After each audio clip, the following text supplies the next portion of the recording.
हालै अहमदाबादमा भएको विमान दुर्घटनाले हामीलाई एकपटक फेरि भित्रैबाट झकझक्याएको छ। 241 जना व्यक्तिहरू जसले आफ्नो जीवन गुमाउनु भयो, उहाँहरूले कति लामो समयको प्लानिङ गर्नुभएको थियो होला हैन, आफ्नो रहरहरू सपनाहरू सोचेर साँचेर राख्नु भएको थियो होला। कति सम्भावनाहरू थियो होला त्यो जीवनहरूमा। कति आफ्ना मान्छेहरूले उता युकेमा कुरेर बस्नु भएको थियो होला भने कति आफन्तहरूले यहाँबाट ल फेरि भेटौँला है त भनेर शुभकामना दिएर पठाउनु भएको थियो होला। तर हेर्दा हेर्दै कतिको त आँखाको अगाडि नै हैन त्यो सबै सकियो एकैछिनमा, केही सेकेन्डमै ध्वस्त भयो।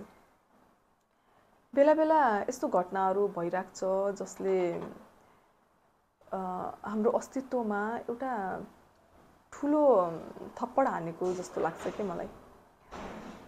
यो थप्पड चाहिँ हामीलाई सम्झाउनको लागि, हामीलाई रिमाइन्ड गराउनको लागि कि हेर तिम्रो के छ त हैन, अस्तित्व के छ त, केही पनि छैन, तिम्रो औकात के छ त। यो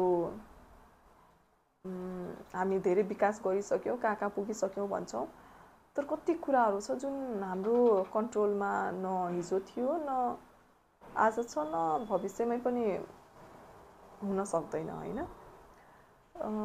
हाम्रो कन्ट्रोलमा मात्र के छ भने हामीसँग भएका चिजहरूलाई, समयलाई हामीले कहाँ खर्चिने, कसमाथि खर्चिने, कसरी खर्चिने हैन, यी चिजहरू मात्रै छन्। जे हामीसँग छ त्यो धेरै छ। दो हामीलाई कहिले लागेन हैन, हिजो पनि मसँग थोरै थियो, आज पनि थोरै छ, भोलि म जति कमाउँ जति गरौँ मसँग थोरै नै हुनेछ। यो एउटा नेचर नै रहेछ, ह्युमन नेचर नै रहेछ हैन।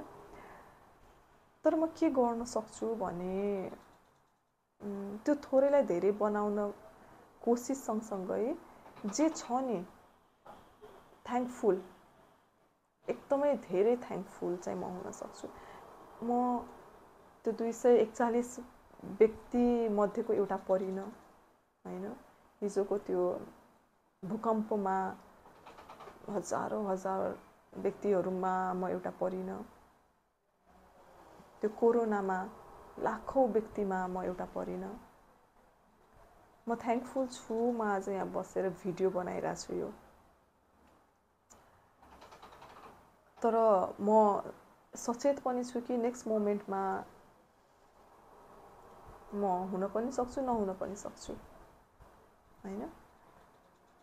भने life is too short not to love with your whole heart. Life is too short not to be thankful for your joys. Life is too short not to forgive and move on.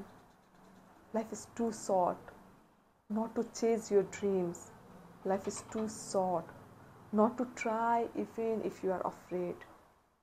Life is too short not to truly live every moment that we are given. जीवन एकदम अनिश्चित छ, एकदम